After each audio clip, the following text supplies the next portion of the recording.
practicing feels like meditation to you, then you're probably on the right track. My name is Josh Gu, and I'm taking my years of experience learning, teaching, and performing, and sharing all of my best clarinet and music tips so you can get more out of your practice, and most importantly, have fun.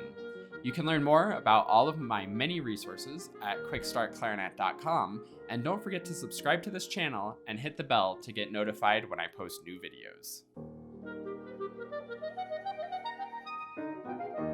Yesterday I had a really great practice session where I got through a ton of music and just sort of felt in the zone on it the whole way through and feel like I made really great tangible progress and really good improvements and learned a lot of new notes in pieces, and it just felt great.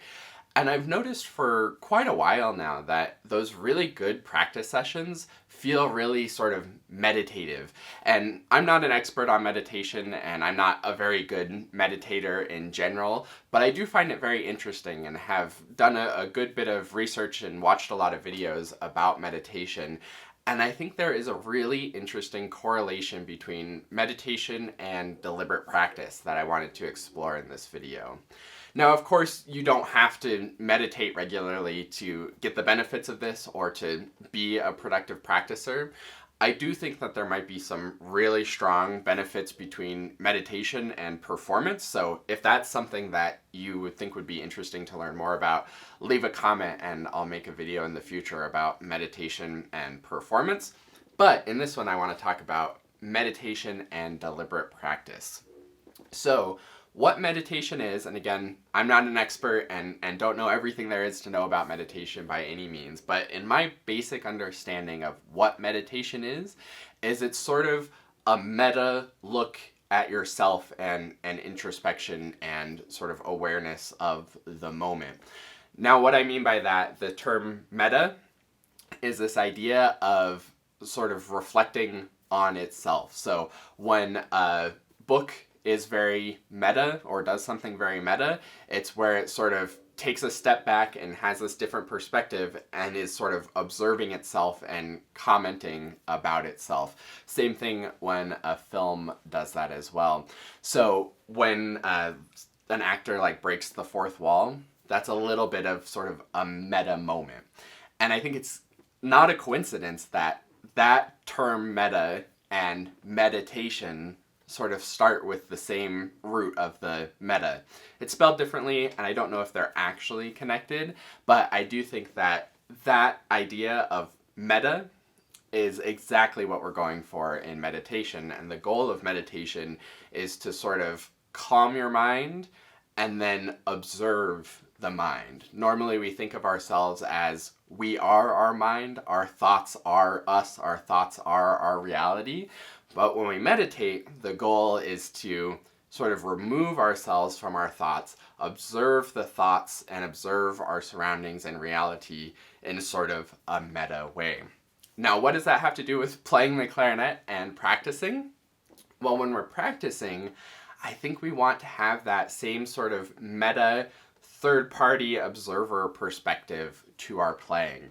When we're not doing that and we're sort of in the moment playing, it can become very frustrating because it's like, oh, that's not good. I'm trying to get it. I'm sort of forcing it, and I'm really struggling with it and really wrestling with it. And that doesn't feel good. But the reason why it doesn't feel good is because you feel like your identity and your ego is the one that's making the mistakes and is wrapped up in the issues. When we sort of remove ourselves to that more meta perspective, then we just see them as objective mistakes, and even better if we can see them as opportunities for improvement. So instead of playing a wrong note being like, I played a wrong note again, I'm so dumb, my fingers don't know where they're going, you remove that perspective and you say, oh, that note was wrong, next time I'll fix it. And that's such a healthier way to look at things and feels so much more rewarding. The other big benefit of this too is you'll probably notice a whole lot more opportunities for improvement. It's similar to the idea of when we record ourselves. When we're in the moment and actually playing, we're so focused on playing and trying to get all of the stuff to actually go right that we can't possibly observe everything that's going on. So when you listen back to the recording, you usually hear a lot more mistakes or a lot more opportunities for improvement because you're not in the moment of actually making it happen. But that's also the value of practicing this meta state so that you can be more aware of what's actually going on. And then the even deeper benefit to that is once you're more aware of what's actually going on, it's so much easier to fix the problem. Because if you're just like, oh, this note's wrong, that's a very surface level problem and feels really difficult to fix.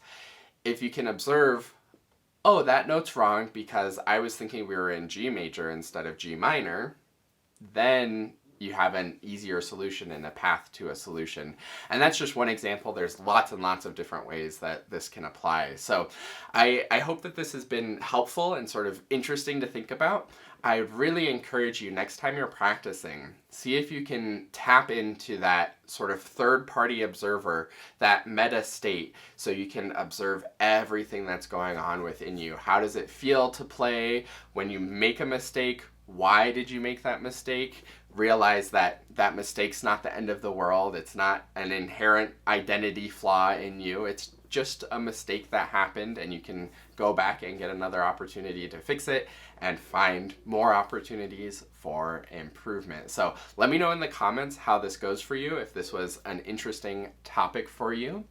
I also want to let you know about the Next Generation Clarinet Method test drive, which is probably the best thing you can do if you want to have more tangible stuff to practice and to work on. This idea of finding this meta state and tapping into that third-party awareness as you're practicing is great for how to practice. Now, if you actually want some more of what to practice, then go to quickstartclarinet.com/test drive and sign up for that. It's a 3-video training series that covers all of my core teaching philosophies and sort of takes the root benefits of the Next Generation Clarinet method and puts them into really tangible and actionable, informative videos that you can sort of implement over 3 days and really get a great foundation to your playing. So if that sounds interesting to you, quickstartclarinet.com/test drive. That link will also be in the description, so you can check that out. Thanks so much for watching this video, and I look forward to seeing you in another one. And last but not least, a huge heartfelt thank you to the Dennersons. This is like the QuickStart Clarinet family who supports the channel and helps to make everything that I do possible. If you would like to support the channel and get some awesome rewards in return where we can work one-on-one over video and you can have my full support moving forward on your clarinet journey, then go to quickstartclarinet.com/supporter.